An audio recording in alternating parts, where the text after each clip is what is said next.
ஆதி சித்தர் டிவி நேயர்கள் அனைவருக்கும் வணக்கம். பெற்றோரையும் சித்தர்களையும் நேசிப்போம், இயற்கையை பாதுகாப்போம்.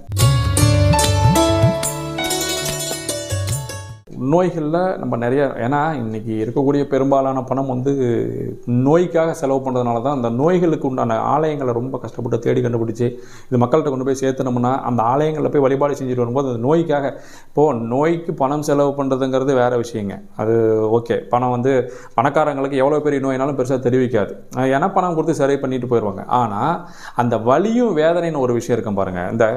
இப்போ நான் சொன்ன சுகருக்கு போய் அந்த கோயில் நிறைய பேர் ஃபோன் பண்ணி சொன்னாங்க, ஐயா பரவாயில்லைங்க, பரவாயில்ல, ஒரு நல்ல ஒரு பலன் இருக்குதுன்னு சொல்லியிருக்காங்க. அது இல்லாமல் நிறைய பேர் அது போய் பலன் அடைஞ்சவங்களும் எனக்கு ஃபோன் பண்ணி சொன்னாங்க, ஐயா நீங்கள் சொன்னது கரெக்டு தான், நாங்களும் அதெல்லாம் எங்களுக்கு அந்த கோயில் என்னன்னே தெரியாது, ஆனால் நாங்கள் போயிட்டு வந்ததுக்கப்புறம் நல்ல ரிசல்ட் இருந்துச்சு, நீங்கள் சொன்ன விஷயங்கள் கரெக்டு தான், இந்த மாதிரி விஷயங்கள் நிச்சயமாக நீங்கள் நிறைய நோய்களுக்கு உண்டான ஆலயங்களை பற்றி சொல்லுங்கன்னே சொன்னாங்க. அதனால தான் நம்ம இந்த நோய்களை பற்றி மட்டுமே நம்ம நிறைய எடுத்து பேசுகிறோம். இதில் என்ன விஷயம் அப்படின்னா, இந்த காக்கை வலிப்புன்னு சொல்லக்கூடிய ஒரு நோய் இருக்குது. உடலில் இருக்கக்கூடிய எல்லா சத்து பொருள்களும் சரியாக இருந்தாலும் கூட இந்த கிரகங்களுடைய தாக்கம்னு ஒன்று இருக்கு இல்லையா, அந்த கிரகங்களுடைய தாக்கத்திலேருந்து நம்ம மீண்டு வரவே முடியாது.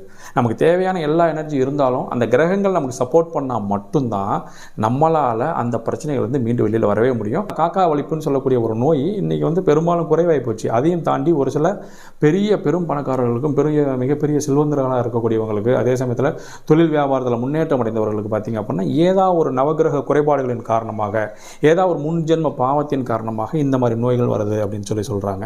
அப்போ மருத்துவ ரீதியாகவும் போயிட்டு ஒரு சில விஷயங்கள் என்ன பண்ணுறாங்க அப்படின்னா, இல்லைங்க இது கொஞ்சம் ஃபிக்ஸட் ஆன மாதிரி இருக்குது, ஸோ இது ஒன்றும் பண்ண முடியாதுன்னு சொல்லக்கூடியவங்க நம்ம சேலத்துலேருந்து திருச்சி போகிற வழியில் இருக்கக்கூடிய திருவாசின்னு சொல்லக்கூடிய இடம், திருவாசின்னு சொல்லக்கூடிய இடத்துல மிகப்பெரிய ஒரு சிவாலயம் இருக்குது. கொஞ்சம் சேலத்துலேருந்து போகும்போது லெஃப்ட் சைடில் உள்ளே போகணும், இது ஒரு மிகப்பெரிய ஆலயம். இது அவர் ஒரு அற்புதமான ஒரு சிவபெருமான், மிகப்பெரிய ஆலயம்.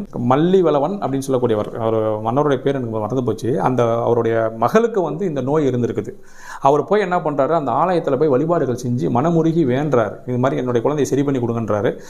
நம்ம நால்வர் பெருமக்களுக்கெல்லாம், அப்பர் சுந்தரெல்லாம் சொல்லுவாங்க, இவங்கெல்லாம் அந்த ஆலயத்தில் போய் பாட்டு பாடி தங்க காசு சிவபெருமான்ட்டே வாங்கிட்டு வந்த ஒரு ஆலயம் அது. ஸோ அந்த புராணங்கள்லாம் நீங்கள் அங்கே போய் பார்த்தீங்க கேட்டிங்க அப்படின்னா முழுக்க சொல்லுவாங்க.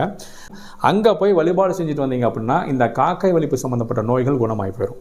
சேலத்திலேருந்து திருச்சி போகிற வழியில் திருவாசி அப்படின்னு சொல்லக்கூடிய இடத்துல இருக்கக்கூடிய ஆலயத்தில் போய் வழிபாடு செய்யணும். சிவபெருமானுடைய ஆலயம் அது. அங்கே போய் வழிபாடு செஞ்சுன்னா காக்கை வலிப்பு சம்மந்தப்பட்ட நோய்கள் குணமாகும். அவசியம் போங்க, நிச்சயமாக அந்த நோயிலிருந்து மீண்டு வெளியில் வரலாம். நன்றி.